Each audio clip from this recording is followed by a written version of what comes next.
mesa número 5 del primer encuentro de autores para alumnos, personal administrativo y de base de la Facultad de Derecho de la UNAM. Vamos a empezar en respeto a todos los que ya llegaron. Estamos esperando desde luego más alumnos, pero está muy fuerte la lluvia. Entonces vamos a iniciar.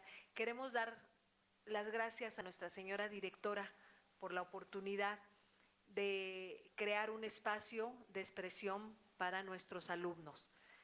Para nosotros es muy satisfactorio haber hecho una convocatoria en la cual les pedimos, invitamos alumnos, personal de base y funcionarios de la Facultad de Derecho, y en su mayoría se sumaron alumnos a este esfuerzo. Entonces, muchísimas gracias, porque se trata de visibilizar a toda la comunidad educativa. Ver que no se necesita terminar una carrera, ver que no se necesita terminar un semestre, ver que no se necesita tener un título para escribir, para que nos puedan publicar y para que nos podamos atrever a expresarnos. Entonces, la verdad es que nos da muchísimo gusto estar aquí el día de hoy. Vamos a escuchar a Bruno David Reyes Velázquez. Él nos va a presentar el libro Interacciones sociales que influyen en la elaboración del expediente clínico y la comunicación de la información durante la atención médica. También a Carlos Eduardo Sánchez Carrasco, Aprendizaje Profundo y e-learning como motores de la transformación educativa, competencias del siglo XXI y marco jurídico mexicano. Y a Brenda Hernández Ramírez con su libro Fugaz. La moderadora de esta mesa, que le agradecemos muchísimo su tiempo, es la doctora Trilce Ovilla Bueno. Un aplauso, por favor.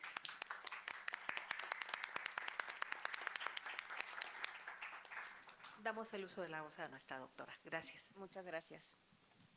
Muy buenas tardes a todas, a todos y a todes. Para mí es un privilegio y un honor el poder ser parte de este esfuerzo de la doctora Isabel Solano, a quien le agradezco encarecidamente la invitación a participar como moderadora en esta mesa. Todos los que de alguna forma tenemos una vinculación muy estrecha con la Facultad de Derecho, ya sea porque somos sus egresados, porque trabajamos aquí, o porque simple y sencillamente reconocemos que es el proyecto cultural más importante del país, agradecemos encarecidamente este tipo de trabajos y esfuerzos que no son sencillos, pero que son muy importantes para visibilizar justamente a los jóvenes autores en este caso. Me congratulo mucho que me hayan invitado a moderar y me gustaría empezar, además también de sumarme al agradecimiento a nuestra señora directora, la doctora Sonia Venegas Álvarez, por abrir estos espacios. Me gustaría empezar con una frase de Voltaire: la escritura es la pintura de la voz. Y creo que esta frase es muy adecuada para esta quinta mesa del encuentro de autores para alumnos, personal administrativo y de base de la Facultad de Derecho de la UNAM. Todos los que hemos escrito alguna vez algo, una reseña, un libro, algún cuento o incluso un trabajo, nos damos cuenta que enfrentarnos a un hoja en blanco es complicado, es difícil. No porque no tengamos que decir, sino porque muchas veces no encontramos la forma idónea o perfecta de empezar a decirlo. En ese sentido, mi reconocimiento a todos los autores que se encuentran en la mesa el día de hoy. Vamos a empezar en este orden de ideas con la primera exposición, que estará a cargo de Bruno David Reyes Velázquez, Interacciones sociales que influyen en la elaboración del expediente clínico y la comunicación de la información durante la atención médica, para lo cual me voy a permitir leer una breve enseñanza curricular de nuestro autor. El doctor Bruno David Reyes Velázquez es médico cirujano titulado por la Facultad de Medicina de la UNAM, abogado egresado de nuestra Casa de Estudios, maestro en Gestión de la Seguridad y Salud en el Trabajo del Centro Universitario de Ciencia Económica Administrativas de la Universidad de Guadalajara, doctorante del programa Ciencias Médicas, Odontológicas y de la Salud de la Facultad de Medicina de la UNAM. Sus líneas de investigación se concentran en los discursos globales sobre las políticas laborales y de la salud digital en el sistema de salud actual. Actualmente en el doctorado ha utilizado la teoría de actor-red de Bruno Latour para analizar cómo los profesionales de la salud manejan las tecnologías digitales 4.0 durante la atención médica. Es profesor de asignatura del Departamento de Historia y Filosofía de la Medicina de la Facultad de Medicina de la Universidad de la Nación. Asimismo, se desempeñó como académico de la carrera de médico cirujano de la FES Zaragoza, también de nuestra universidad, jefe administrativo de la Coordinación de Servicios de Salud y de Cuidados Personales de la Agencia de Protección Sanitaria del Gobierno de la Ciudad de México y gestor en Seguridad y Salud en el trabajo de Segase Consultores. Doctor Bruno David Reyes, tiene usted el uso de la voz.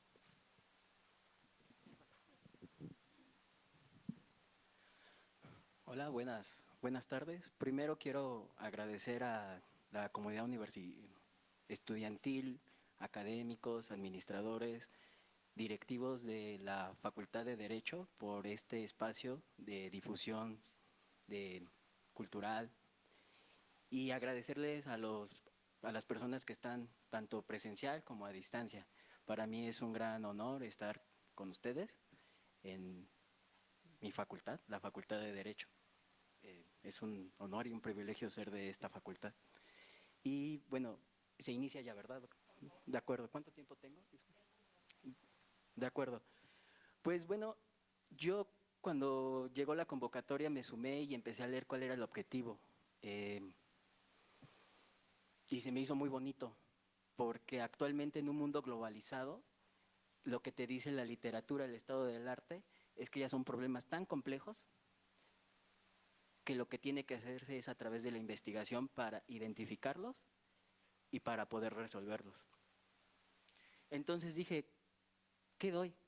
Eso fue, le di muchas vueltas y iba a presentar resultados contundentes de la investigación, que sí los voy a comentar, pero más bien como es para dar ese empujón metafóricamente a que sigan investigando y que fomentar la investigación en los estudiantes, lo voy a hacer de la siguiente manera.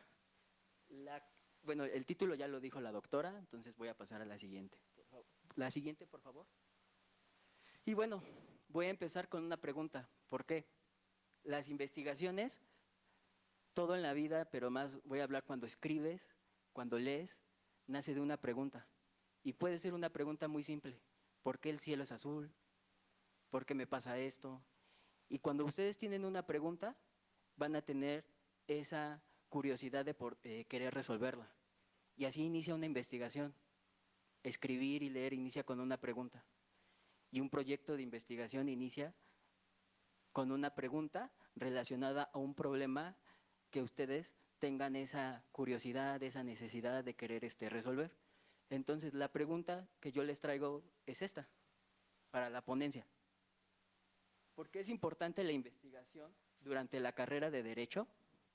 La pregunta específica.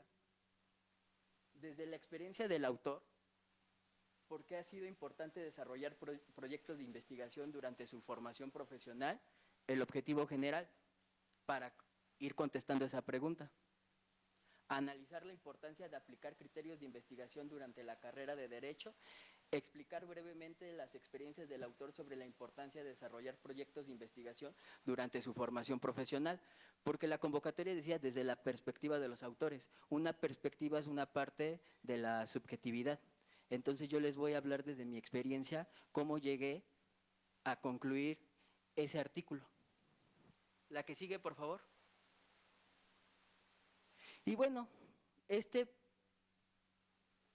congreso, este encuentro me dio esa reflexionar. ¿Por qué hacer investigación? ¿Por qué leer? ¿Por qué escribir? Y empecé a verlo a través de mi experiencia de vida, de que yo desde chiquito quería ser investigador, porque veía esta caricatura, no sé si la conozcan, el laboratorio de Dexter.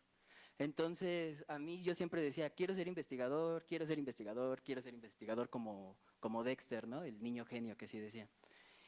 Y pues entré, la que sigue, por favor. ¿Por qué investigación? ¿Cómo llegaste ahí? ¿Y qué hiciste ahí?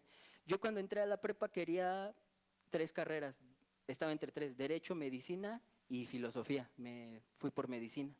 Y en Medicina, cuando acabé el internado, me fui al área de investigación, a Historia, al Departamento de Historia y Filosofía de la Medicina. Y allí empecé a investigar, pero no la parte de medicina, sino la parte de antropología médica y antropología en salud. y yo lo que empecé a darme cuenta es de que yo mis líneas de investigación las estaba llegando, bueno, mis profesores, mis tutores lo estaban llevando hacia, yo lo estaba llevando hacia la parte jurídica. La que sigue, por favor. Y bueno, en esto a mí me empecé a darme cuenta de que había muchos problemas desde mi experiencia como estudiante de medicina en el sistema de salud. Y con mi tutor, principalmente el doctor Alfredo Paulo Maya, de la Facultad de Medicina, que le mando un saludo, esta fue la pregunta que inició toda mi vida, vamos a decirlo, profesional en la parte de la escritura y de la lectura para proyectos de investigación. ¿Por qué el expediente clínico no menciona las condiciones laborales y educativas que están expuestos los trabajadores y los estudiantes de la salud durante la atención médica? Como ustedes ya lo saben, hay mucha, sí, violencia, cargas de trabajo en todo el sistema de salud, cosa que yo de alguna forma lo observé, lo viví, y no quiero decir que sea una persona, sino que es un sistema que se necesita no criticar para destruir, sino criticar a través de la investigación para mejorar. La que sigue, por favor. Entonces, ¿qué pasó? Irme hacia una especialidad o prepararme para la lectura, la investigación. Pues ahí tomó un gran dirección mi vida profesional, porque en vez de hacer una especialidad médica que no es de meritar, pero decidí que mi vida profesional la iba a llevar a la investigación. Pero como quería la parte de derecho, dije, hay que hacer derecho. Y fue mucha también asesoría que me dieron mis profesores, compañeros, y entré a la Facultad de Derecho a hacer la carrera, y a la vez entré a la maestría en Seguridad y Salud en el Trabajo, en el CUSEA, en la UDG, para ver esta problemática sobre las condiciones laborales que sufren profesionales de la salud durante la atención médica. La pregunta que vieron en la diapositiva anterior dio la pauta que fuera. Entonces yo en todo este trayecto estaba leyendo, estaba escribiendo, y lo que aprendí tanto en medicina, lo que estaba aprendiendo en derecho, con ayuda de profesores en la facultad. Oye, tengo este problema, doctor. Oiga, doctora, tengo este problema, tengo esta inquietud. Ah, te daban libros, te daban artículos en los cuales yo lo llevaba a mi investigación en la maestría. Igual en la maestría me enseñaron mucho para llevar este problema. La que sigue, por favor. Y de eso salió este primer capítulo del libro. Exposición a factores de riesgo psicosocial en médicos residentes durante la emergencia sanitaria por COVID-19 en México. Ya dimos un acercamiento en donde encontramos muchas áreas de oportunidad que se puede hacer exactamente como en la primera pregunta, en las condiciones tanto de profesionales de la salud como en la parte educativa, porque los médicos residentes son tanto trabajadores como estudiantes, y vimos muchas áreas de oportunidad. La que sigue, por favor. Y bueno, de la investigación también es muy rico decir que es difícil, uno mismo se tiene que estar motivando, pero con estas investigaciones a través de esta escritura, pues me llamaron para trabajar como jefe administrativo en la Agencia de Protección Sanitaria en proyectos de investigación.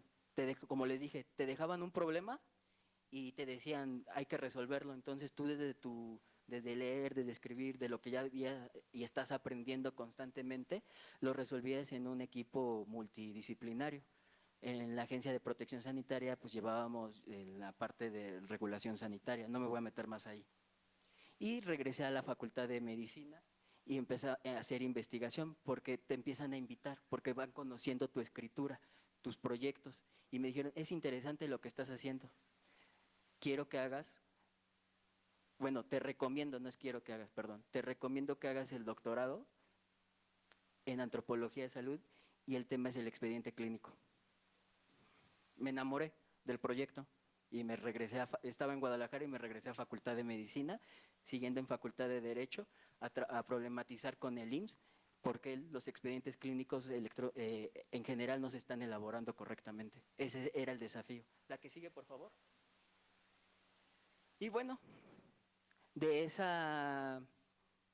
todo este trayecto salió el artículo. Es un artículo en colaboración, así es la escritura, así es el leer.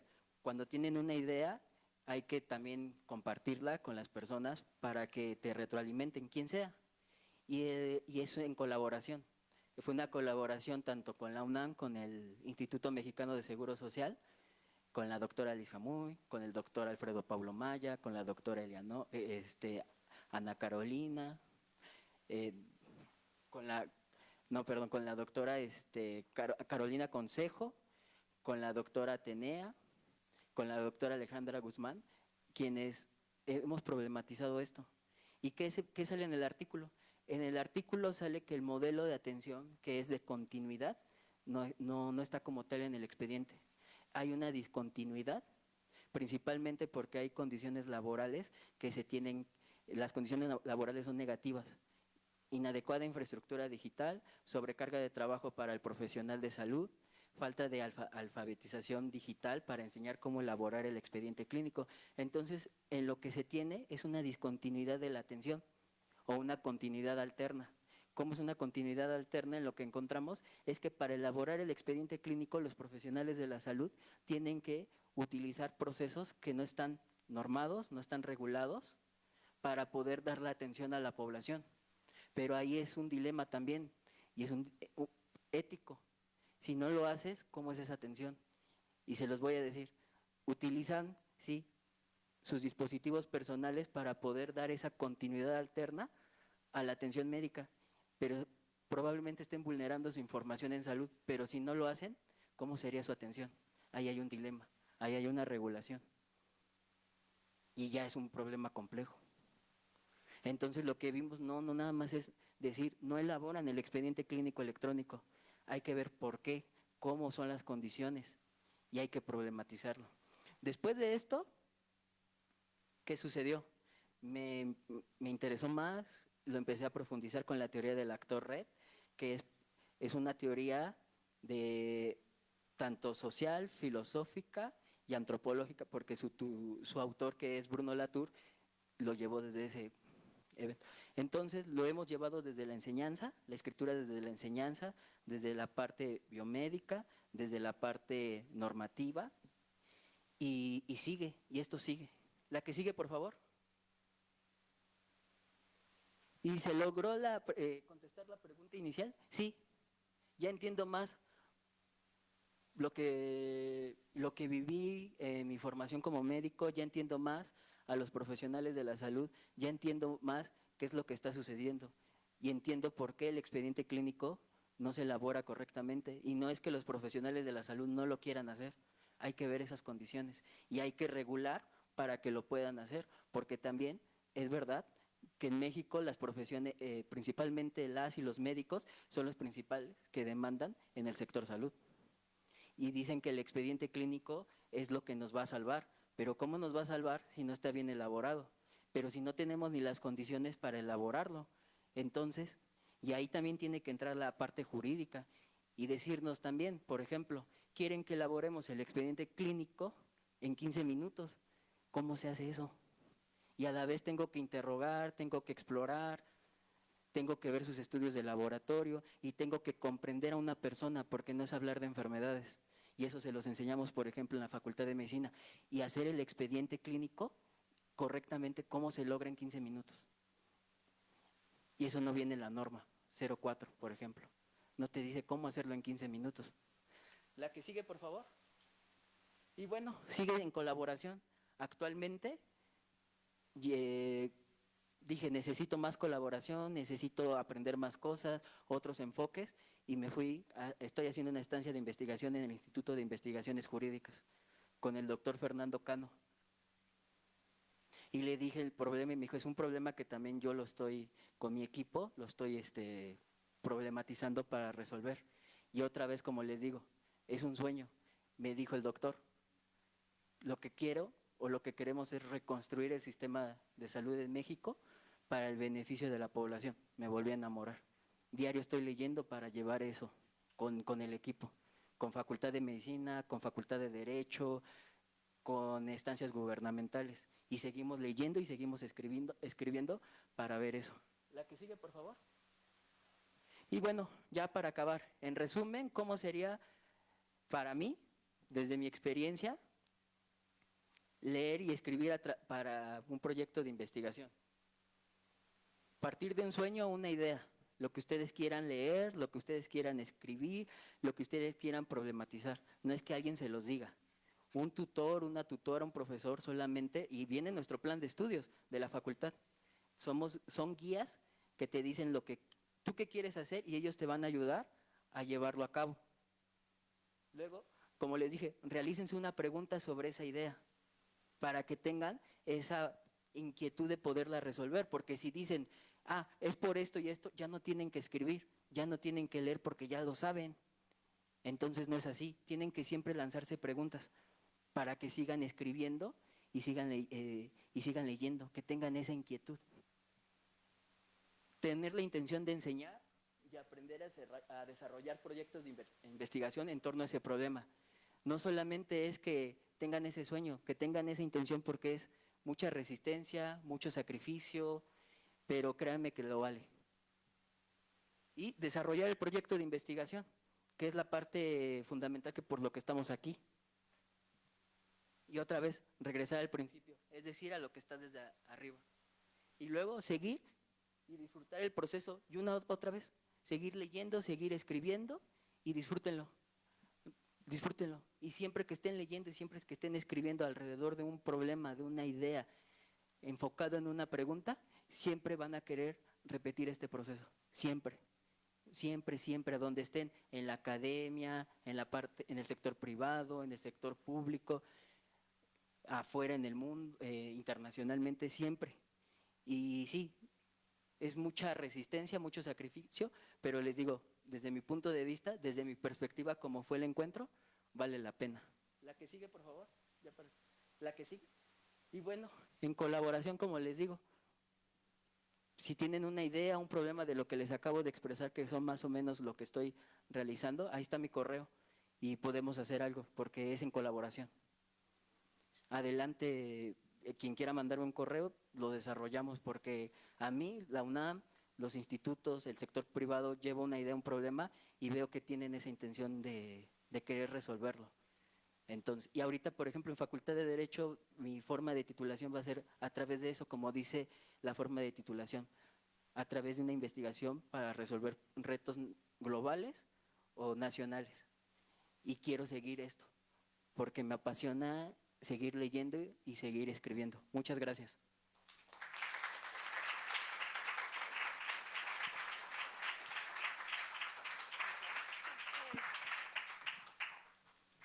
Muchísimas gracias, doctor Bruno David Reyes Velázquez. La verdad es que ha sido una presentación muy enriquecedora, independientemente de la especificidad de su investigación, que es obviamente en materia médica, y que efectivamente marca uno de los problemas nacionales más importantes y de urgente resolución, como son las condiciones laborales que tienen los profesionales de la salud para que puedan dar la atención médica adecuada.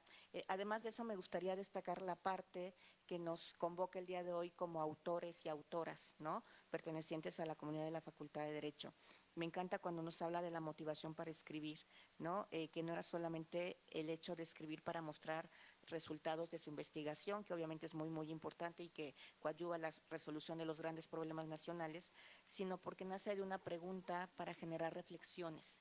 Y eso habla de un compromiso que creo que tienen como común denominador todos aquellos que han decidido en algún momento escribir algo.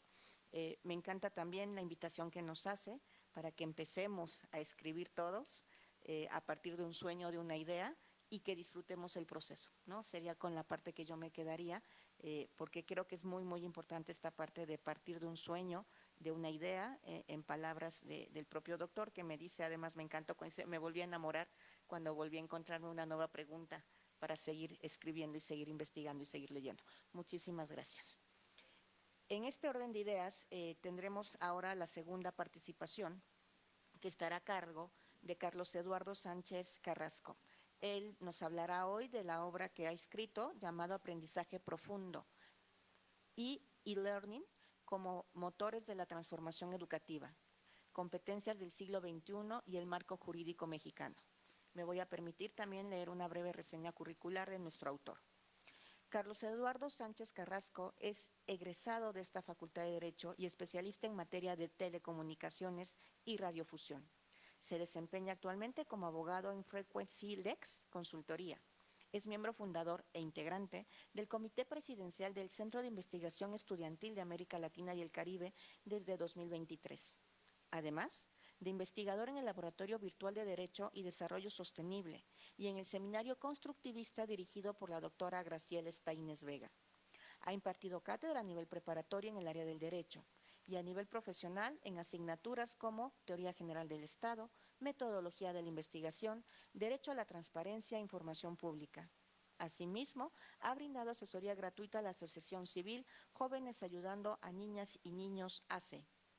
Ha participado a su corta edad en más de 50 congresos internacionales, colaborando con instituciones de prestigio como la Universidad de Atacama de Chile, el Centro de Estudios Jurídicos de la Universidad Agostinho Neto de Angola, la Universidad de la República Oriental de Uruguay, la Universidad de Granma de Cuba, así como la Suprema Corte de Justicia de la Nación de nuestro país y la Universidad Juárez Autónoma de Tabasco.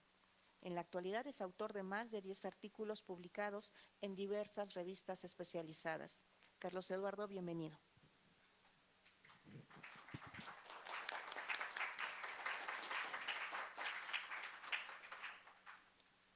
Pues muchas gracias a todos por su asistencia y agradecer también a la doctora Trilce, a la doctora Sonia y a la doctora que tuvieron la facilidad de poder encontrar a grandes autores, porque desde este inicia una carrera de autoría muy grande a la que nos enfrentamos muchas veces y más en el siglo XXI. Justamente la obra que es de mi autoría la titulé así porque es una competencia y es una dificultad que estamos enfrentando ya en este siglo. Creo yo que muchos de los que hemos escrito, que no solamente estamos en esta mesa, sino no dudo que, como dijo la doctora Trilce, que ustedes que han escrito trabajos, que han escrito incluso hasta una carta para su novia, su novio, y demás, creo yo que manifiestan todo lo que ustedes sienten dentro de ustedes mismos y lo tratan de plasmar en una palabra, que es, creo yo, lo más difícil. No solamente el hecho de que se te venga, por decirlo así, una idea a la cabeza, sino el cómo manifestar esa idea. Obviamente, ella es muy difícil encontrar grandes mentes como lo fueron en su momento, al menos en el ámbito del derecho, como Kelsen, y más atrás, incluso todavía mentes tan gigantescas como lo fueron Aristóteles y Plutón, pero eso no significa que no lo existan. Únicamente que ha estado pasando y que es a mi criterio y que lo trato de manifestar en algunos artículos que he escrito igual sobre materia de aprendizaje, es salir de esa carcasa que tenemos como tanto lectores como escritores. A lo mejor podremos leer y leer y leer, pero no podemos muchas veces absorber lo que estamos leyendo.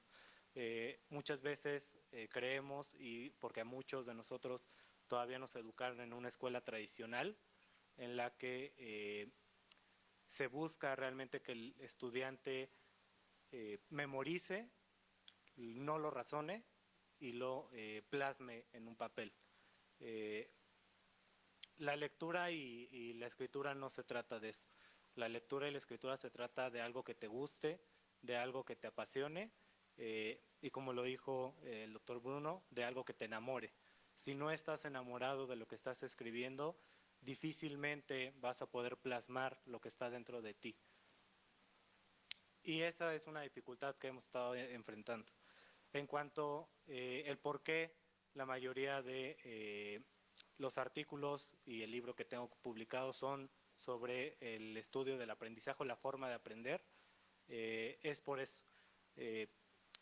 Como dijeron, hablando de la experiencia propia, del por qué escribir eso, muchos de nosotros que estamos aquí presentes, por no decir que todos, lo vivimos desde la época de la pandemia, un momento en el que se tuvo que renovar el estudio y el aprendizaje, no a un 80%, no a un 90%, sino a un 100%.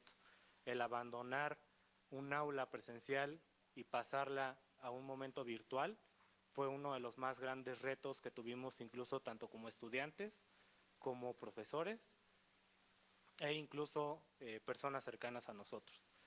Es por eso que dentro de este libro traté de incluir estas formas en las que ese estudio se va a ir renovando. No estamos hablando de un e-learning, que a lo mejor el significado o la traducción más cercana o más correcta que muchos le pueden encontrar, pues es un aprendizaje digital o un aprendizaje en línea. Estamos hablando de que se están transformando en procesos. Todo lleva un proceso y ese proceso, hasta el momento, creo yo, y lo hago en un razonamiento en ese mismo libro, en el marco regulatorio mexicano, aún no estamos listos al 100% para tener una educación en línea. Entonces, decidí transformar este concepto de e-learning a más bien a la digitalización del aprendizaje.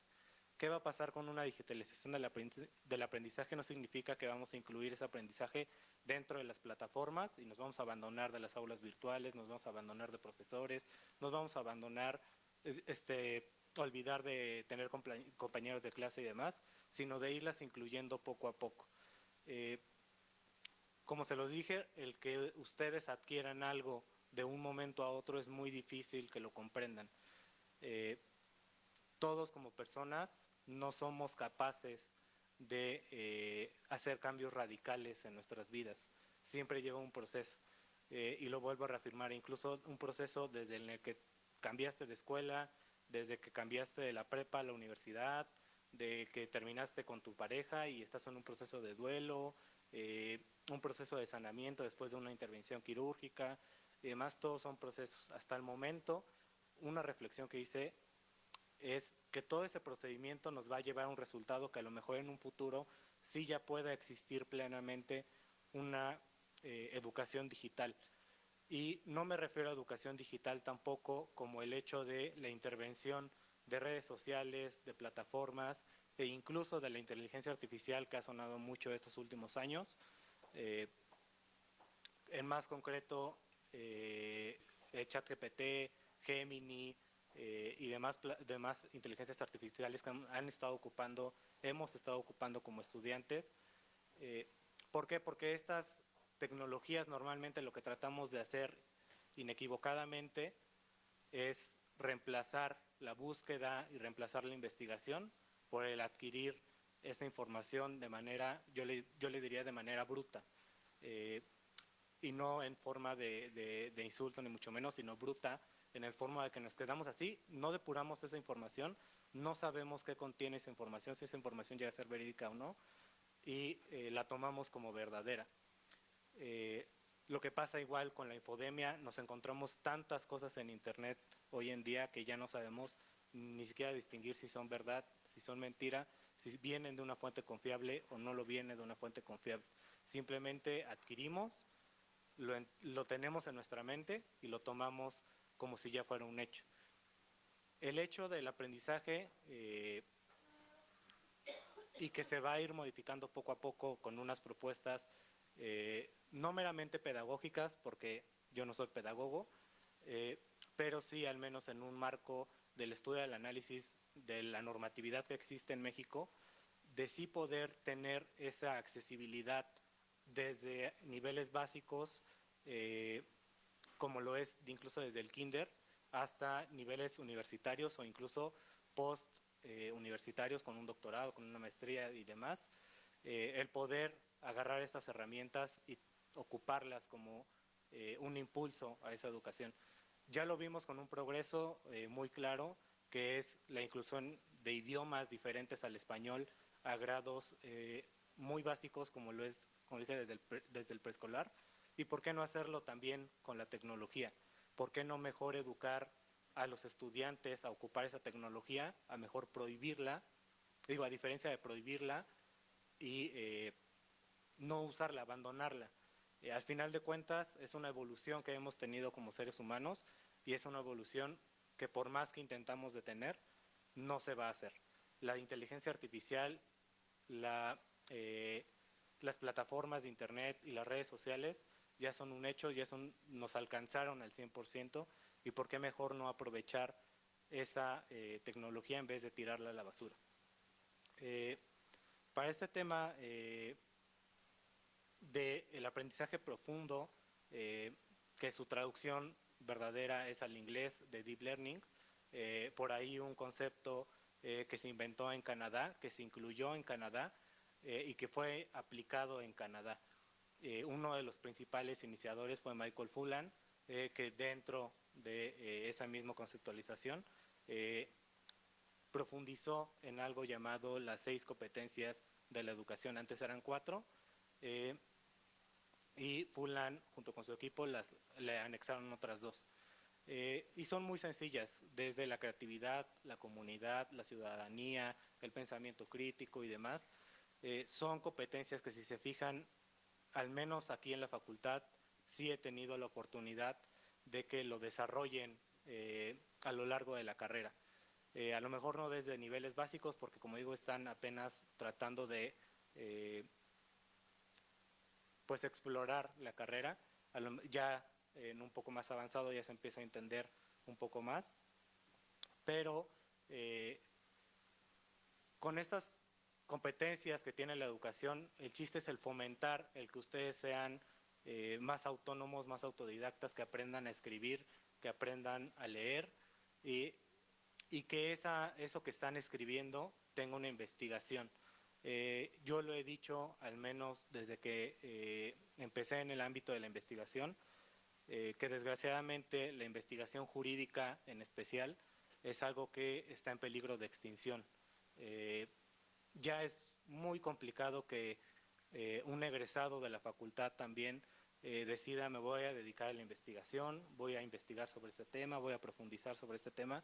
Están preparados un poco más para el bombardeo de tanta información que salen y ahora qué rama me voy a dedicar, y ahora a qué voy a hacer esto, y cuánto dinero voy a ganar, y cuántos despachos voy a tener, y bla, bla, bla.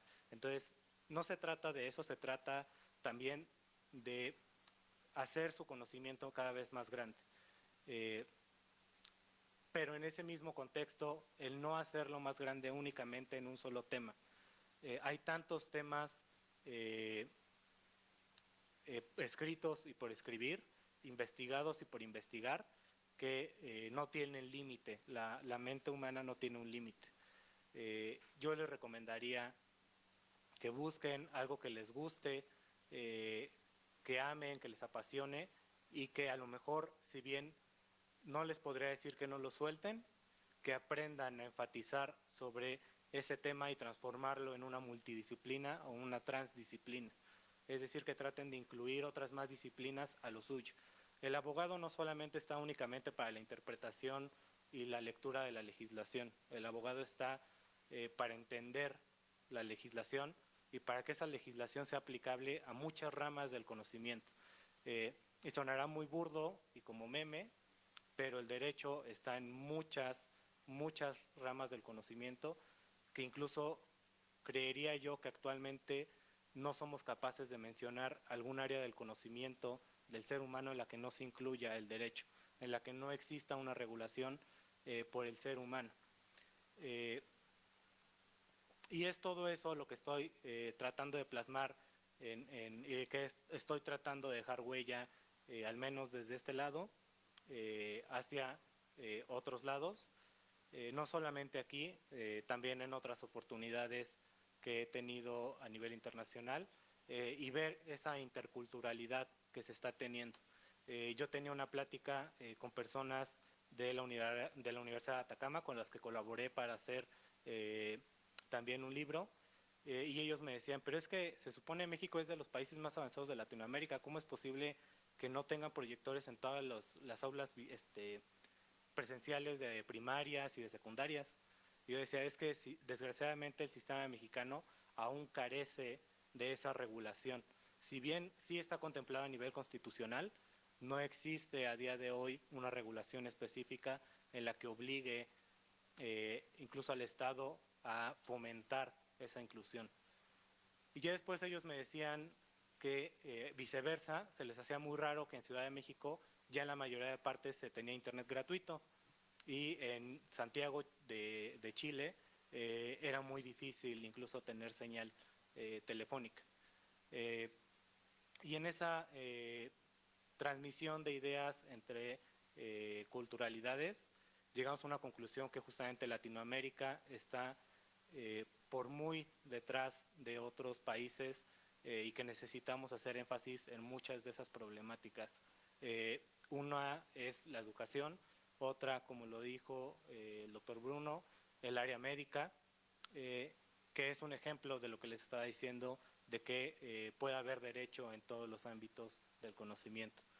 Y ya para ir terminando, dentro de uno de estos libros escribí una conclusión a manera de reflexión que quisiera compartirles de manera textual para que ustedes puedan llevarse al menos un cachito. Desgraciadamente tampoco pude traer una copia y si en algún momento se me presta voy a donar algunos a la biblioteca de la facultad para que a lo mejor puedan tener acceso a ese conocimiento, pero con mucho gusto se los leo. En este capítulo comparto una convicción que nació en medio de la adversidad. La pandemia, que no fue solo un paréntesis en nuestra vida académica, sino un llamado a transformar radicalmente la manera en la que aprendemos y enseñamos. La emergencia sanitaria nos ha obligado a abandonar la comodidad de lo conocido y a lanzarnos, casi sin preparación, a un ámbito virtual. Pero en esa incertidumbre descubrimos que era posible aprender de maneras innovadoras, creativas, de manera resiliente y con esperanza. Reflexiono sobre la urgencia de replantear nuestras bases pedagógicas hoy, porque hoy ya no basta con acumular conocimientos. Necesitamos forjar competencias que nos permitan pensar críticamente, comunicarnos con eficiencia, colaborar y autorregularnos como estudiantes y docentes de este siglo XXI. El aprendizaje en línea, que en mucho tiempo se había visto con un recelo, se convirtió en un terreno fértil para ensayar nuevas formas de enseñar y de ser comunidad, demostrando que la distancia física no tiene que ser sinónimo de soledad. Las aulas virtuales dejaron de ser espacios improvisados para convertirse en auténticos laboratorios de innovación. Ahí aprendimos que un recurso digital puede emocionar tanto como una clase presencial, que un foro en línea puede despertar más ideas que una conferencia magistral presencial, y que la educación no está cerrada entre cuatro muros, sino que fue allí donde debe de existir la voluntad única de aprender. Comparto también algunas experiencias con las tecnologías educativas que nos han sorprendido, desde plataformas sencillas hasta herramientas interactivas que permitieron que nuestros estudiantes asumieran el rol de protagonistas en su proceso de formación académica. Estas vivencias me han convencido de que la innovación no debe de ser un luto, sino una necesidad para responder a las exigencias de un mundo en constante transformación. Concluyo con un mensaje. Este capítulo no solamente va a permanecer en la memoria en la que vivimos, sino es una invitación a leer todas estas páginas y asomarse a un tiempo de crisis que nos obligó a reinventar y escribir a partir de ellas en acto de resistencia y de esperanza. Que cada lector encuentre en su impulso para narrar su propia experiencia y a fin de dejar testimonio. Y sobre esto, para seguir construyendo una educación más humana, inclusiva y creativa. Y sería todo.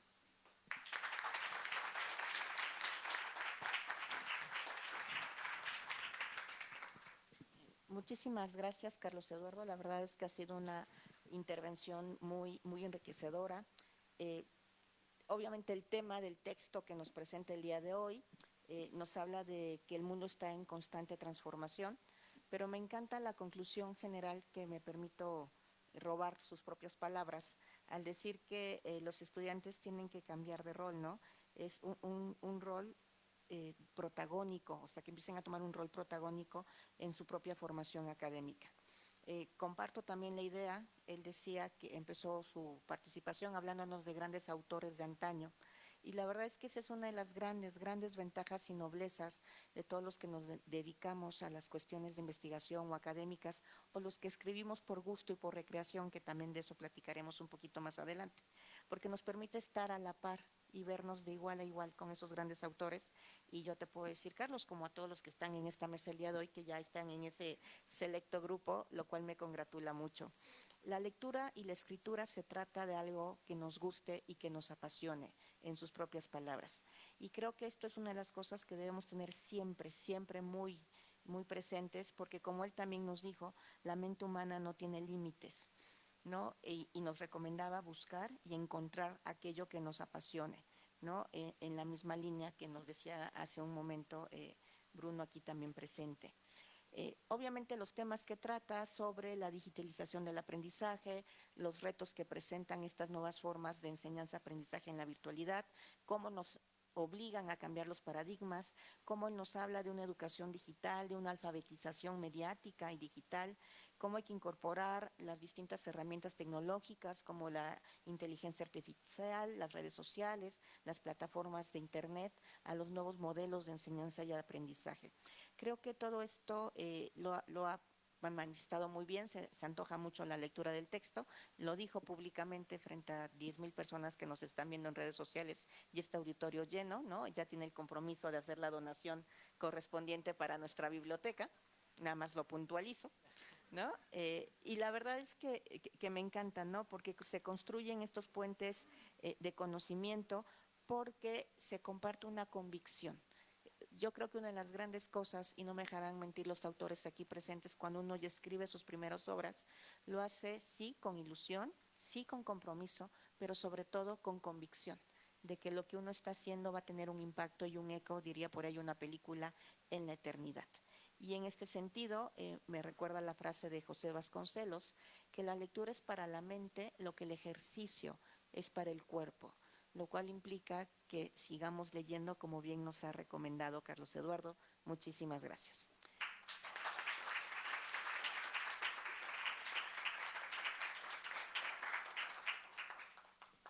La siguiente intervención debo yo comentarles y decirles que me tiene gratamente emocionada.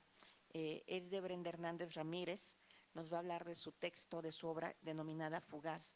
Y me tiene gratamente en esta mesa porque, si no me equivoco, y me corregirá la doctora Solano si es así, es la primera autora, ¿no? O sea, mujer autora que participa en este encuentro. Y eso me congratula muchísimo, no porque sea la primera, no tengo nada en contra de los caballeros, de los hombres, pero a mí me hubiera gustado que fueran más mujeres que hombres. Pero el hecho que haya una implica que estamos rompiendo también, ¿no? Ella está convirtiéndose en una punta de lanza en este sentido, lo cual obviamente la convierte en automático por méritos propios en una digna representante de su generación, y eso la verdad es que me hace muy feliz que haya yo tenido el gran privilegio de estar sentada a su lado derecho. Me voy a permitir leer una pequeña semblanza de Brenda Hernández, porque además es una joven universitaria en todo el sentido de la palabra. Si bien es cierto que para todos nosotros las actividades académicas o profesionales son muy importantes, como universitarios el compromiso que tenemos con cumplir las funciones sustantivas de la universidad, como es la difusión de la cultura, pero sobre todo tratar de responder a las necesidades de la sociedad mexicana, son fundamentales. Y Brenda Hernández Ramírez ha destacado justamente por eso en su convicción y lucha por el respeto a la cultura de los derechos humanos en nuestro país. Brenda es una joven egresada de la licenciatura de Derecho de nuestra facultad, con una profunda pasión por los derechos humanos. Su interés en la literatura y la escritura le ha llevado a explorar la intersección entre el derecho y la narrativa, buscando promover la justicia y la igualdad a través de la palabra escrita. Durante su formación académica ha desarrollado habilidades de análisis crítico y redacción jurídica, así como en la investigación y documentación. Se ha enfocado en aplicar estos conocimientos para defender los derechos humanos y promover la justicia social. Su objetivo es utilizar la escritura y la narrativa como herramientas para promover la conciencia y el cambio social. Está comprometida con la defensa de la justicia y la igualdad y busca contribuir a la construcción de una sociedad más justa y equitativa. Brenda, adelante, por favor. Bueno, muchas gracias. Es un placer, pues justamente estar en este auditorio, compartirlo pues con mis compañeros. Agradezco a todos por su tiempo, también por esta iniciativa que se hizo por los directivos, por la administración. La verdad es que es un placer muy grato. Anteriormente yo tuve la oportunidad de estar en una situación muy similar a esta hace muchos años en la Facultad de Filosofía y Letras, pero me hace muy feliz y muy contenta poderlo hacerlo en mi propia facultad y realmente poder tener esta representación de estudiantes, de darle voz y el que podamos tener un espacio pues de libre expresión. Entonces, me gusta mucho, me hace muy feliz y me gustaría dar primero la lectura de Fugaz, que realmente es un cuento corto, es un texto muy corto. Sin embargo, el propósito principal realmente es publicar una serie de estos textos con esta misma temática que a continuación van a escuchar. A diferencia de mis compañeros, que es muy admirable realmente y me tiene también impresionada y muy contenta también de que puedan tener este compromiso de investigación, yo estoy un poco más inclinada a la cuestión de literatura, realmente, a escribir, en este caso, textos, muy haciendo honor a uno de mis autores favoritos, que es Franz Kafka, que realmente tenía este combo de ser también abogado y ser escritor. Entonces creo que es una gran herramienta y me gustaría pues justamente darles lecturas, si me lo permiten, para que a partir de ello pues podamos también explicarlo en la presentación que sigue. Pero bueno, esto empieza así.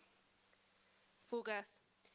El pecho de E fue atravesado con una estaca de madera cuando miró las noticias, dejando astillas en su corazón. Era verdad, O había muerto. Él jamás conoció a O en persona, es decir, le había visto muchas veces en la televisión, por la ciudad, pero nunca tuvo la dicha de hablarle. Escuchaba con admiración las palabras que salían de su boca, la resiliencia personificada y la presencia encantadora que podía reunir multitudes sin siquiera pedirlo. Siempre había aspirado a ser una persona como O, con esas características que solo algunos pueden tener. Creía que una persona como O solo podía ser amada y admirada, pero qué equivocado estaba cuando miró la nota en televisión. El cuerpo de O fue encontrado sin vida. Aún había demasiadas inconsistencias, demasiados cabos sueltos, que al parecer nadie podía resolver. Y es que la vida de O fue fugaz como solo algo hermoso puede ser. La vida de O era un referente para todos aquellos como E, ajenos a todo lo que los hombres de ciencia aman. La vida comenzaba a sentirse como una interminable agonía cuando los de afuera comenzaban a hablar de biología y estadísticas. Sin embargo, el piso jamás iba a ser parejo, porque en el momento en el que hablaba de las estadísticas sobre los asesinatos de hermanas, compañeras y amores, existía una descalificación sin vergüenza. No es lo mismo, ellos decían, jamás iba a ser lo mismo, porque ellos jamás comprenderán el dolor cuando te arrancan a alguien de tu lado, sientes que te mutilan y que podrías morir en ese instante. Ellos eran seres egoístas, seres que a la mínima provocación podrían traicionarse entre sí. Algo completamente distinto con Z. La vida de E comenzó a ser menos dolorosa cuando conoció a Z, ambos viniendo de corazones rotos, perseguidos por los de afuera y por ellos mismos. E había conocido a muchas mujeres en su vida, pero ninguna como Z. Ellos eran sin duda diferentes. E nunca había podido entender la personalidad magnética de Z, aquella que te ponía de rodillas y te hacía capaz de sacarte el corazón sin que ella lo pidiera. Ella tenía en los ojos la luz genuina capaz de iluminar el mundo, aunque su propia condena es que no era consciente del efecto de sus abrazos. Abrazos que podían curar hasta el dolor de la espina dorsal, el dolor de las infancias quebradizas, de las muñecas destrozadas, de los moretones en las costillas, de la pérdida de cabello y de la desesperanza que se sentía en la ciudad. Encontró en Z el consuelo desde que se encontraron. Los de afuera jamás lo entenderían. Ellos eran como termitas. Vivían en los suelos para atacar en la madera cuando tuvieran la oportunidad. Por las calles se escuchaban murmullos de anticipación de lo que podría pasar. Nadie estaba seguro afuera, pero siempre se tenía que salir al exterior.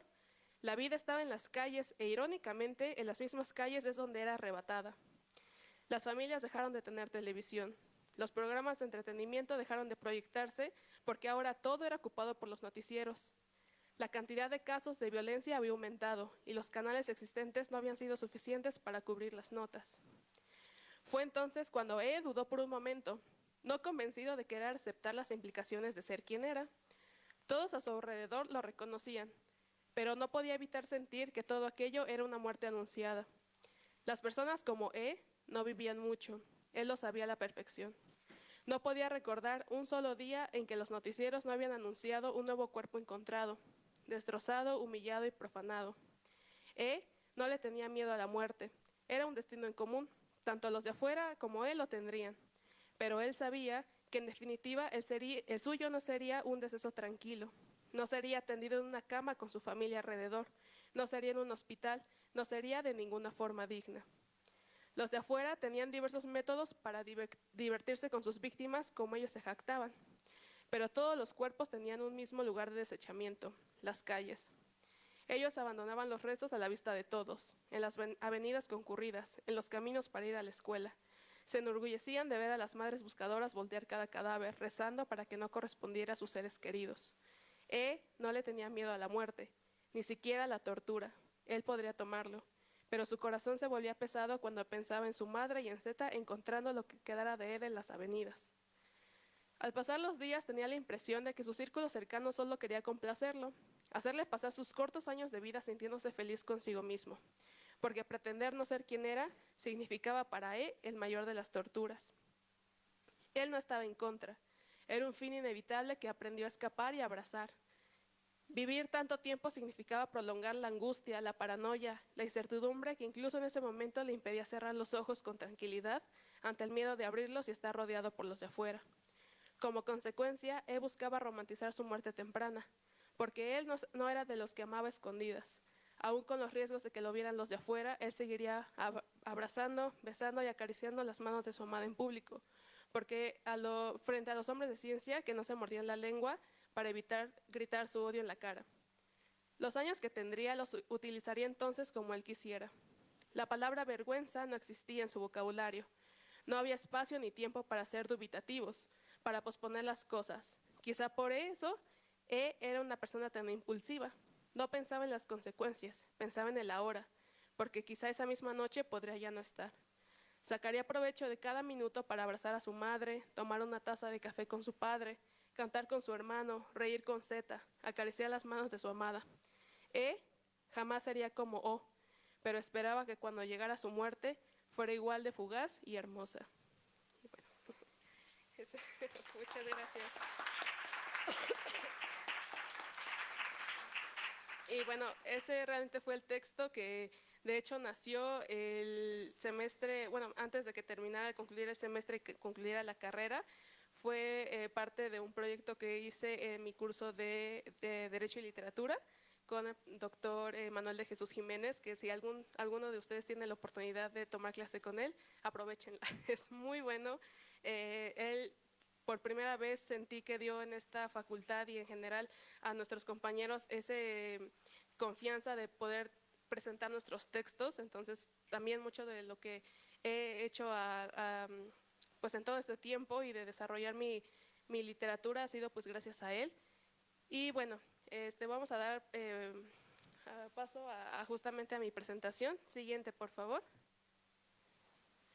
Y bueno, justamente es la literatura como resistencia. A mí me gusta mucho todas esas cuestiones de que todos tenemos algo que decir, como bien lo dijo nuestros compañeros anteriormente. Yo pienso que cada uno de nosotros puede convertirse en ser algún escritor.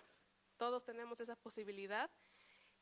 Como dirían en esa cita de la Sociedad de los Poetas Muertos, no escribimos porque es bonito, ¿no? Sino realmente escribimos porque tenemos algo que decir, porque hay algo que nos duele, hay algo que queremos expresarle a las personas. Y creo que Fugaz realmente nace como de esta necesidad justamente de visibilizar las vidas que viven en riesgo, pero también es una cuestión de amor, es una cuestión de ternura, en un mundo donde existe tanta hostilidad, tanta violencia y tanto egoísmo, el realmente tener un lugar seguro donde se ame, donde se abrace, donde haya ternura, para mí es como el acto de mayor coraje realmente, ¿no? Porque en toda esta hostilidad el poder ser amable es algo revolucionario. Entonces, bueno, siguiente por favor. sobre los personajes, como bien, si se dieron cuenta, pues realmente no tienen nombres, son más que nada vocales, son letras, y eso tiene un propósito muy específico. Es pues justamente el protagonista, pero esta persona puede ser cualquiera de nosotros en realidad, cualquiera que tenga este problema, esta cuestión de sentirse incomprendido, todos tenemos problemas y eso se puede traducir a cualquier persona realmente. Y bueno, está inspirado en la magistrada de Ociel Baena, que pues justamente fue asesinada y no se ha tenido realmente mucha claridad de qué es lo que le pasó. Entonces, cuando yo vi esa nota, pues sí fue algo que me impactó bastante, porque no, bueno, a mí no me parece que sea casualidad todo lo que haya pasado y el hecho de que exista tanto odio solo por una particularidad que ni siquiera define qué es lo que somos, creo que sí me parece bastante lamentable. Y bueno, Z es esta persona que aquello que nos permite ser como somos, que sería nuestro lugar seguro. Z puede ser en este caso, bueno, yo me inspiré por mi mejor amiga, que realmente es alguien a que yo quiero mucho, fue mi amiga de carrera, pero puede ser cualquier persona, puede ser sus amigos, puede ser, en este caso también, mis padres, mi hermano, todo lo que nos haga felices, incluso si ni siquiera es una persona, aquello que nos gusta, que nos hace sentir plenos. Entonces, bueno, eso en cuanto a los personajes. Y en cuanto a los hombres de ciencia, que bueno, esas personas que son como egoístas, que hablo sobre cómo guardan un odio en su interior, un odio injustificado, pues es realmente ese tipo de personas, ¿no? Que son intolerantes, que no son respetuosos, que creo que hacen el mundo de un lugar más cruel. Entonces, bueno, eso. Siguiente. Gracias. Sobre la ambientación, pues es un mundo donde el dolor es ignorado, la justicia es selectiva y el único refugio es el amor, ¿no? Es algo que, aunque lo traté de hacer como un mundo más utópico y demás, pues creo que también es un poco demasiado familiar a lo que tenemos realmente en la actualidad. Entonces, aunque este cuento retrata violencia sistemática contra las personas LGBT+ de la comunidad, pues realmente es aplicable a cualquier situación. Les digo, está inspirado claramente en Ociel Baena, sin embargo, pues como les dije al inicio, todos tenemos problemas, todos tenemos una situación. Puede ser también aplicado con las hermanas, con estos casos lamentables de feminicidios, estos casos lamentables sobre abusos de menores, que realmente no son temas aislados y que muchas veces siento que se tiene bastante miedo de tocar ese tipo de temas, pero que son necesarios hablarlos y no solamente hablarlos, sino realmente hacer algo y entender que no son temas aislados, que no son temas particulares, que nos toca como sociedad realmente a tratar de hacer el cambio, porque yo sé que muchas veces hemos tenido como esta circunstancia de decir, ay no, pero es que yo no lo voy a hacer, porque con uno que lo haga no cambia nada, pero justamente yo pienso que eso es lo que nos quieren hacer creer, ¿no? Que no cambia nada si uno lo hacemos, pero con uno comienza el cambio. Y si todos pensamos en el que no va a pasar nada y no va a cambiar nada, pues entonces somos parte del problema. Y realmente tomar acción personal sobre algo que está pasando, sobre algo que incomoda, que incluso para otras personas es decir, no, no hables de esto, no, esto no sirve, ustedes háganlo, porque realmente con uno se empieza y podemos ser las voces de muchos que se quedan callados. Y bueno, también toco este tema de la muerte no digna como destino anunciado, que muchas veces hemos tenido esta circunstancia de qué es la muerte digna, ¿no? ¿Qué situaciones realmente hacen que algo sea digno? Pues yo creo que esas cuestiones de desechar cuerpos en calles, pues claramente no es una cuestión digna. Incluso podemos meternos a temas como de eutanasia y demás, ¿no? Que ha tenido muchas circunstancias en las que son procesos muy dolorosos, pero nos metemos con dilemas de la vida, de más cosas, pero realmente creo que la dignidad es algo que se tiene que llevar en vida, pero no tiene por qué ser arrebatado en la muerte. Es una cuestión que tiene que ser complementaria desde tu nacimiento, desde tu vida y morirte en situaciones dignas. Y bueno, la indiferencia institucional frente a cuerpos desechados, que pues es lo mismo, ¿no? Vemos que ha sido cifras y cifras y cifras y hay cada vez más violencia y vemos que las instituciones realmente no tienen una respuesta efectiva, ¿no? Más allá de tal vez pedir o de condenar energéticamente, realmente no se hace una cuestión tan profunda para tratar de resolver estos problemas y que solamente se ven como desde la primera capa, ¿no? Creo que para entender que hay que resolver un problema es verlo de origen. Son problemas que son estructurales, no solamente institucionales, sino incluso del pensamiento social. Y no verlo, pues también sigue siendo una problemática. Siguiente, por favor. Y bueno, justamente lo que les comentaba, tener el amor como refugio, que si bien creo que el texto puede ser un poco denso por los temas que toca, tal vez por la crueldad de muchas cosas, aunque es un texto que nace como de la rabia y de el enojo, creo que también es un homenaje para el amor, ¿no? Para dentro de todo lo malo encontrar lo bueno, y no por tratar de romantizarlo, sino realmente de aceptar que hay cosas buenas y que podemos siempre, que la vida siempre puede ser mejor, incluso en sus partes más oscuras, por así decirlo. Como bien dije, Z pues representa el consuelo, representa la ternura y la posibilidad de sanar. Creo que todos nosotros, y si no tenemos, va a llegar, todos tenemos un lugar a donde pertenecer cuando nos sentimos mal, corremos siempre a alguien, ya sea nuestros padres, sea un amigo, sea incluso nuestra mascota, o sea, un videojuego, un libro, una canción, todos tenemos un refugio y es importante darle realmente el peso, que aunque para algunas personas puede decir, puede ser ridículo y demás, es lo que ustedes sienten, es lo que realmente a ustedes les funciona, es lo que es valioso para ustedes mismos y hay que darle el espacio que es necesario. El amor como espacio seguro frente a la hostilidad social y la afectividad como resistencia.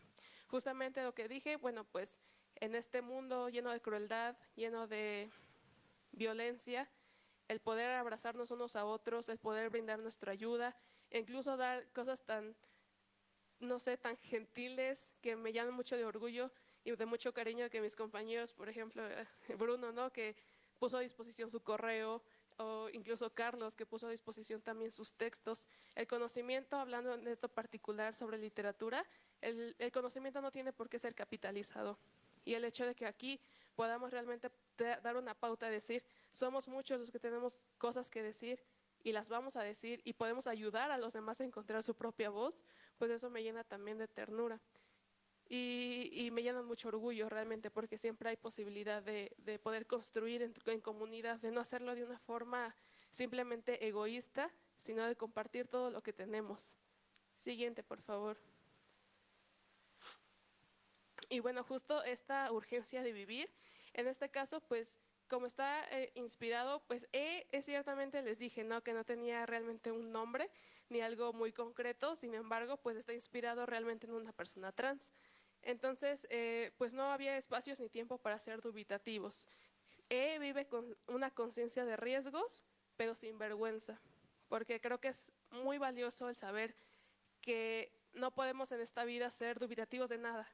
En este mismo momento, si yo no me hubiera puesto a decir, bueno, salió la convocatoria, pero ¿qué tal si no les gusta? ¿O qué tal si no es suficientemente bueno? No, o sea, realmente es una cuestión de hacer, de poder compartir, porque no sabemos cómo va a impactar en la vida de los demás. No sabemos si realmente va a ser esa espinita que alguien más diga, pues yo escuché esto y yo quiero hacerlo, y de cierta forma inspirar a los demás y también de hacer resonar nuestros propios pensamientos. Y bueno, romantiza su muerte como forma de abrazar la vida y cada gesto de amor se vuelve un acto político. Y bueno, me gusta mucho esta cuestión de la ternura como resistencia, justamente no porque sea suave, sino porque usa sus bordes afilados para proteger y no para cortar, porque guarda en sí misma un espacio de cuidado y calor y es donde ese espacio que busca acercarse a lo que está alrededor de ella. Realmente les digo, busquen comunidad. Yo sé que muchas veces la facultad ha sido muy catalogada por estas cuestiones de individualistas, de siempre buscar ser mejor que el otro. Créanme que no les sirve de nada eso. Al final, allá afuera, siempre es bueno tener a alguien, tener algo, tener contactos, tener amistades. E incluso si no lo quieren ver como una cuestión de que, pues contactos y tal, siempre es bueno encontrarse gente y abrazarte, saludarlos y preguntar cómo están. Es un acto muy bonito el poder hacer amistad y no competir, porque realmente, como diría, no son carreritas. Entonces, me gustaría que eso también estuviera presente. Y siguiente, por favor. Y bueno, ya yéndonos como a una cuestión que representa también mucho por qué hice este texto, es que en México la violencia hacia las personas LGBT+ sigue siendo muy alarmante y las estadísticas existen, pero muchas veces se descalifican. La esperanza de vida de las personas trans en México es de 35 años y creo que eso es bastante alarmante porque la esperanza de vida promedio es de 65, 70 años. ¿Cómo es posible que una persona, por el único hecho de ser trans, su esperanza de vida reduzca de forma realmente, o sea, casi a la mitad de la vida, ¿no? ¿Y por qué reduce? Pues por los asesinatos. Entonces creo que es algo que hay que tener muy conscientes en que podemos decir, bueno, mi comentario tal vez no es el más atinado, es un pequeño comentario, no creo que eso sea algo que afecte tanto a una persona, pero incluso lo más mínimo, yo sé que incluso a nosotros nos han dicho algo que para alguien fue una cosita de nada, pero para nosotros significó bastante y estuvimos todo el día pensando en eso, pensando en cómo nos afectó, en si es verdad que así nos ve la gente. Entonces, no hay que promover este odio. Incluso las cosas más pequeñas de lo que nosotros ni siquiera podemos imaginar que puede ser algo malo, puede afectar significativamente la vida de una persona. Entonces creo que realmente sí hay que poner atención en esas cuestiones. Y bueno, siguiente, por favor. Ya para terminar, justamente escribir Fugaz fue un acto de amor y de rabia. Espero que este texto invite a mirar con más profundidad, abrazar con más ternura y escribir con más valentía. En estas fotos puse a personas que, bueno, para mí de forma personal son mi zeta, por así decirlo. Realmente es el lugar seguro, que están mis padres, en mis fotos de graduación. Están mis padres que están aquí también presentes y les agradezco mucho su asistencia. Con mi hermano, que es también una de las personas que más quiero en esta vida, y mis amigas que, bueno, no están aquí presentes, pero les mando un saludo, que es a Koyani y Sandra. Y pues justamente el principal inspiración de este texto, que es Le Magistrade, Osiel Baena, que descansa en poder. Y para terminar, pues porque la literatura también puede ser trinchera. En este caso, pues es mi trinchera, desde donde yo creo que también podemos hacer algo por la sociedad, ya sea señalar lo que está mal, dar consuelo y me gusta mucho poder compartir con todos ustedes. Y pues bueno, muchísimas gracias por escucharme y eso sería todo. Gracias.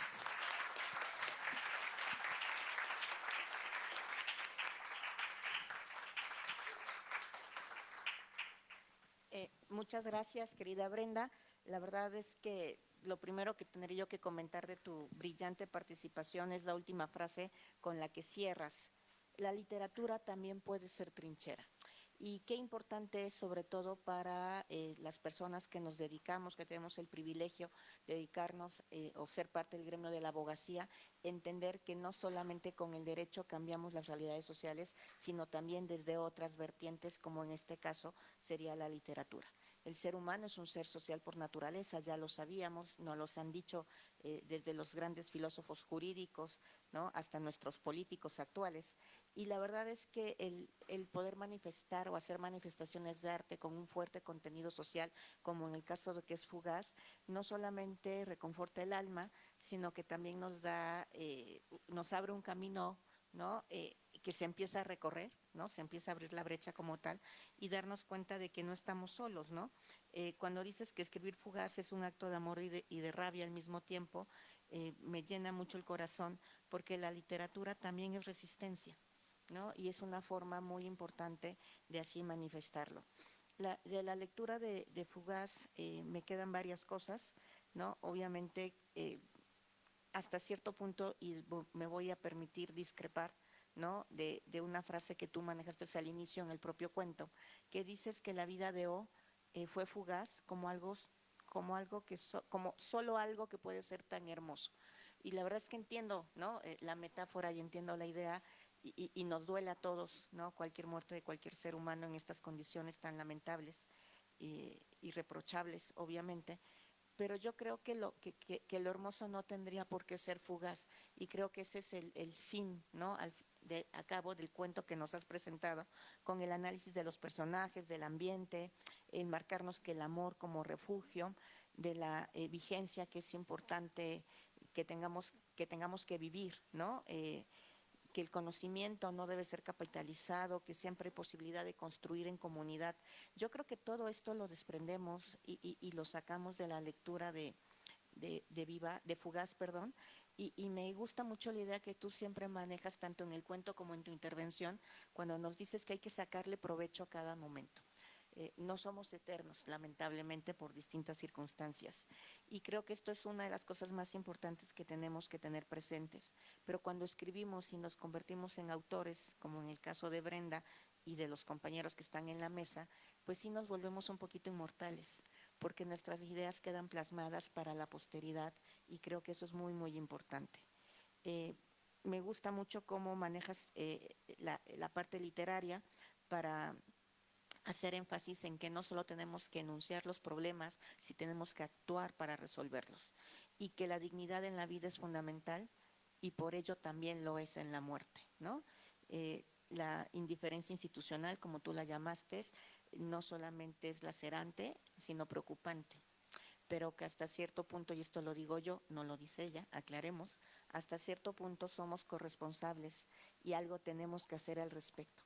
No basta con enunciar el problema, hay que atacarlo de alguna forma, y qué mejor manera que a través de la literatura. Eh, Recuerdo también una frase de Carmen Martín Gaité, porque dice que los libros son el refugio ante la tormenta. Y yo creo que Fugaz sería un perfecto refugio para todos y cada uno de los aquí presentes y de los que nos siguen y de los que no están, pero que seguramente en algún momento tendrán el privilegio de escuchar o leer este cuento, para refugiarnos justamente de ese mundo cruento expuesto en esta obra literaria, pero también, como se dice muchas veces, la realidad, perdón, supera la ficción, ¿no? Y entonces es un reflejo muy interesante que haces desde el punto de vista de una abogada, pero en materia literaria. Muchísimas gracias, Brenda. Y bueno, abriríamos ahora sí, ¿no? Un pequeño intercambio de ideas con el auditorio.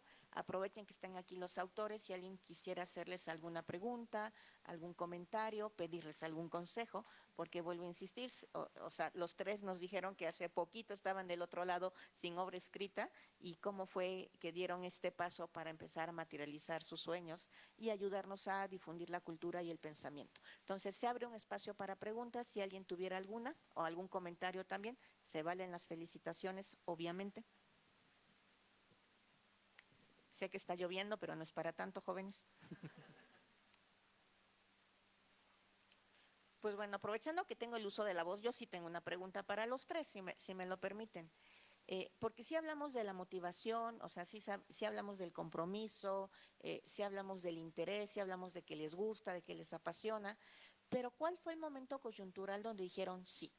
O sea, porque a lo mejor yo quiero escribir un cuento, pero no, yo soy abogada y yo tengo que hablar de la crítica jurídica, ¿no? Y tengo que tener una bibliografía de 2.500 libros, y si no los leo antes no puedo escribir, no puedo ser irresponsable. ¿En qué momento decimos sí, sí me atrevo, sí me siento frente a una hoja en blanco y empiezo a plasmar mis ideas para que empiecen a tener la forma que yo necesito? Porque también es cierto, y corríjanme si me equivoco, pero en mi experiencia personal, a veces escribo algo y cuando lo vuelvo a leer no es lo que yo quería decir. A lo mejor está muy bonito y muy bien dicho, pero no es lo que yo quería transmitir justamente. ¿En qué momento cada uno de ustedes encontró su punto coyuntural justamente para hacer esto? Y si me lo permiten, empiezo en el mismo orden, ¿no? Bruno, por favor. Bueno, pues yo inicié, la verdad, cuando conocí a mi tutor de licenciatura, al doctor Alfredo Pablo Maya. Tienes muchas ideas, todos, por ejemplo, ahorita, y no es crítica, sé que tienen muchas ideas, muchas inquietudes, pero no es lo mismo tenerlas y otras es expresarlas, ya sea de forma verbal, oral. Entonces, que tengas a alguien que te esté acompañando en el proceso, que no te juzgue de manera mm, cruel, por así decirlo, y que vea que es un proceso y que vas mejorando poco a poco. Es allá donde yo empecé a abrirme a leer, a escribir y, por ejemplo, mi tutor siempre me decía, no, vas bien, pero es que lo quieres ver el mundo cuadrado. Y bueno, mi epistemología como médico es positivista y bueno, son más, ¿no? Pero la que más estamos es en la parte de medir, de las guías de práctica clínica, de ver cuánto tienen de glucosa para hacer un diagnóstico. Entonces, para salir de ese mundo tan cuadrado, mmm, me costó. Y así no es la medicina, estoy hablando de mí, ¿eh? No estoy hablando de los demás médicos de la Facultad de Medicina, claro, estoy hablando de mí, de lo que yo viví. Para mí fue un mundo muy cuadrado y salir y que tuviera a todos mis tutores, profesores, amigos, me ayudó. Todavía me acuerdo cuando mi profesor de metodología en la maestría me decía lo mismo, lo ves todo muy cuadrado. Y le dije, me dijo, ¿qué formación eres? Le dijo, pues soy médico y me dijo, no, eso no tiene nada que ver. Pero me decía, fuerte con el problema, suave con la persona. Entonces yo cada vez que alguien se acerca conmigo a querer expresarse una idea y querer investigar, les digo lo mismo, pues ¿qué quieres hacer? Primero. Y hay que escribirlo y pues sí, hay que verlo de la redacción y todo, pero como lo dice la doctora, la reda ustedes viven una realidad y todo el mundo vivimos una realidad diferente. Yo les diría ahorita, descríbanme este auditorio. Todos empezarían todos iniciaríamos de una forma diferente. ¿Cuál es el punto? El punto es que cuando escribes, eso es lo difícil, escribes para otros también. Y esa realidad, esa complejidad de los hechos, la tienes que volver a hacer en una escritura, de arriba hacia abajo, de izquierda a derecha. Y eso es complicado también. Entonces, no crean, no es fácil escribir. Eso es lo que le diría, un acompañamiento y atrévanse y atrévanse y atrévanse y van a mejorar. Yo no sabía hacer un ensayo y a lo mejor todavía tengo que mejorar, ¿no? Pero antes no sabía ni cuáles eran las partes de un ensayo. Y cuando me dejaron mi primer ensayo, ¿y esto cómo lo hago? Entonces, eso sería. Carlos, por favor.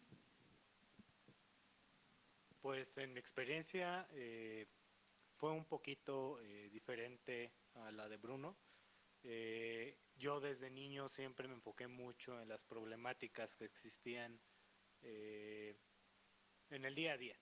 Desde el momento en el que yo decía, bueno, en su momento, y yo siempre voy a decir, no tengo por qué ocultarlo, y me enorgullece decir que yo soy muy rebelde en muchas cosas. Y yo siempre dije como por qué yo tengo que, en la primaria, como por qué tengo que formarme, como por qué tengo que hacer el toma distancia 1, 2, 3 y demás. Entonces yo empecé a ver muchas problemáticas más en el ámbito educativo.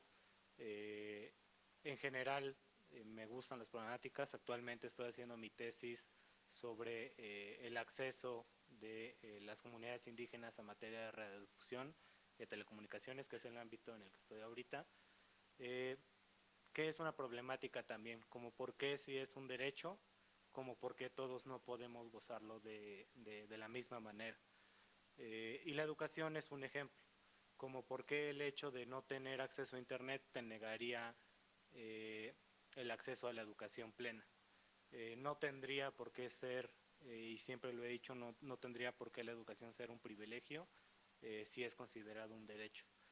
Y en ese punto de ideas fue cuando yo dije, ¿por qué mejor no plasmar y no solamente, dirían por ahí, quejarme, sino también proponer soluciones? Y fue por eso que empecé a escribir.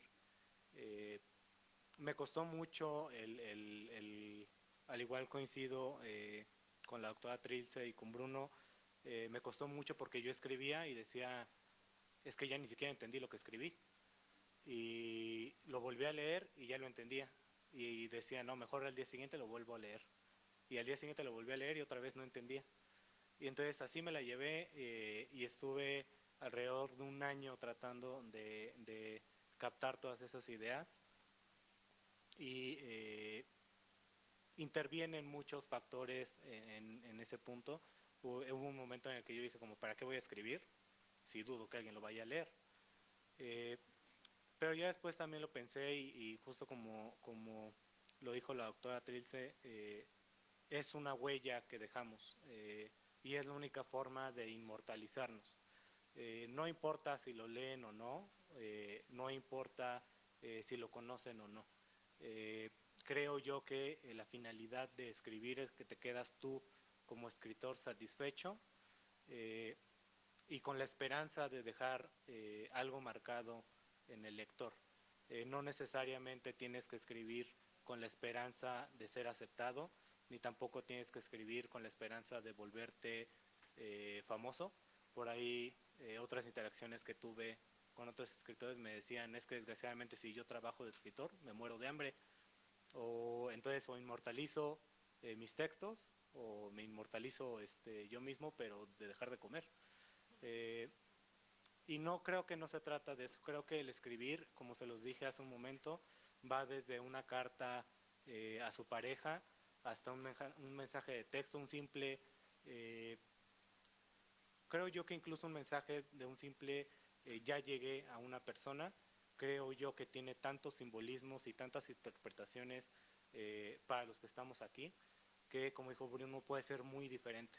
A otros les puede dar igual, a otros les sale como un consuelo, otros como satisfacción. Entonces, las palabras, por más sencillas, hay veces que tratamos de escribir tan complejo que lo sencillo es lo que mejor trataríamos de dar a entender. Porque también lo dijo Bruno, no escribes solamente para ti, escribes para los demás. No es usar un lenguaje tan especializado ni tan enfocado, porque justamente el enfoque lo tienes tú, no el lector. Y es pues incluso la idea más vaga que puede existir, si le escribes, ya por ahí iniciaste. Y a lo mejor dio unos cuantos pasos el compañero Bruno desde iniciar el por qué quiero escribir hasta el qué finalidad tiene lo que estoy escribiendo. E incluso yo lo diría que ese marco epistémico que ustedes van generando a lo largo de su escritura y a lo largo de la lectura que va teniendo de la otra parte, se debe de notar. Desde la dificultad en la que empiezas a escribir hasta la dificultad que tiene de leer.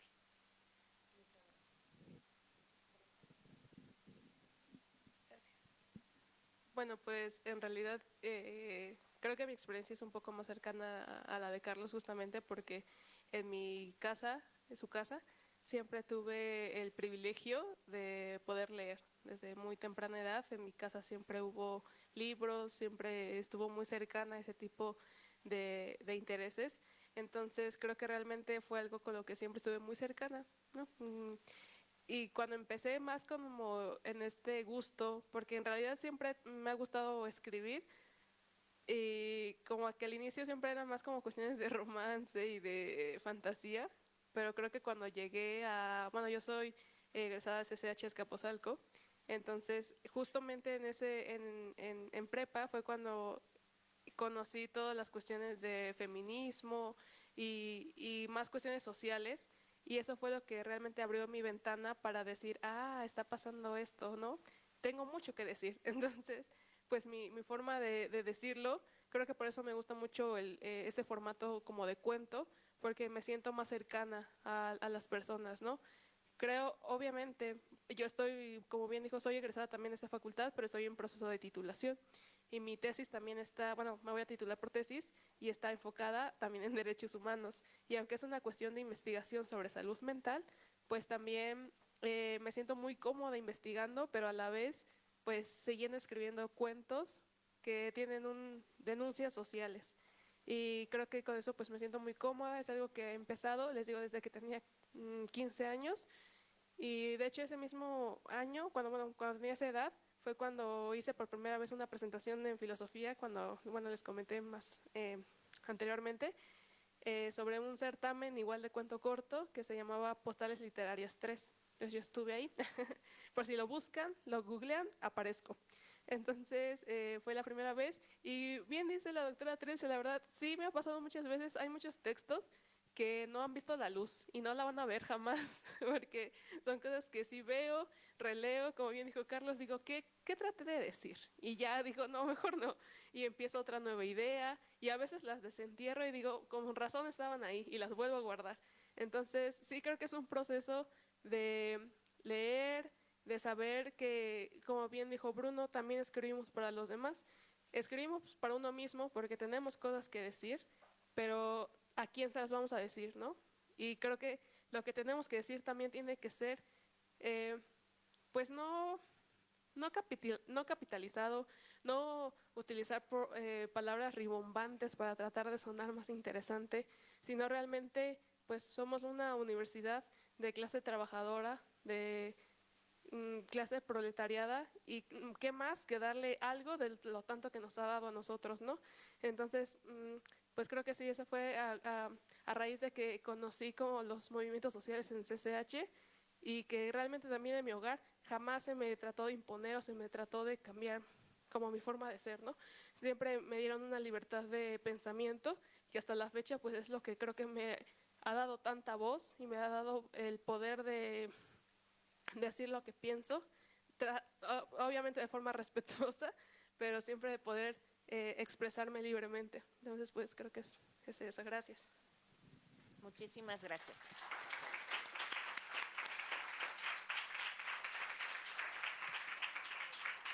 Pues bueno, de esta forma y escuchando estas reflexiones tan interesantes, no del futuro, sino del presente, no solamente de la universidad, sino del país, podemos dar por concluida esta quinta mesa del primer encuentro de autores para alumnos, personal administrativo y de base de la Facultad de Derecho de la UNAM. No sin antes agradecerles obviamente a ustedes su presencia, su interés en estas actividades, sino también a las autoridades que han hecho posible la realización de la misma, la doctora Isabel Flores Solano aquí presente y nuestra señora directora, la doctora Sonia Venegas Álvarez. Y termino con una frase de Enrique Tierno, autor español, que espero que la hagan suya, como yo la he hecho y como estos jóvenes brillantes lo han hecho también en su vida. Más libros, más libres. Muy buenas tardes.